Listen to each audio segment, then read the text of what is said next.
आगाह खे अहम ख़बर है। पीपल्स पार्टी पारां सुभाणे कराची खां निकिरंदड़ अवामी मार्च जूं तैयारियूं ज़ोर शोर सां जारी आहिनि। अवामी मार्च जे सिलसिले में हैदराबाद जे मुख़्तलिफ़ इलाइक़नि में आजियाणी कैंप्स क़ाइमु कयूं वियूं आहिनि, जॾहिं त पीपी जा झंडा ऐं बैनर्स बि लॻाया विया आहिनि। तव्हांखे अपडेट कंदा हलूं। अहम ख़बर आहे, पीपल्स पार्टी पारां सुभाणे कराची खां निकिरंदड़ अवामी मार्च जूं तैयारियूं ज़ोरो शोर सां जारी आहिनि। अवामी मार्च जे सिलसिले में हैदराबाद जे मुख़्तलिफ़ इलाइक़नि में आजियाणी कैंपूं क़ाइमु कयूं वियूं आहिनि। पीपी जा झंडा ऐं बैनर लॻाया विया।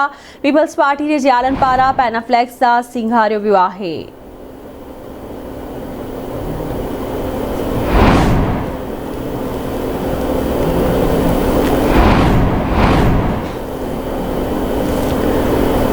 तफ़सील मालूम हुनासीं हैदराबाद मां सीनियर रिपोर्टर इरफान अली बुगियो खां। जी इरफान, अपडेट कजो।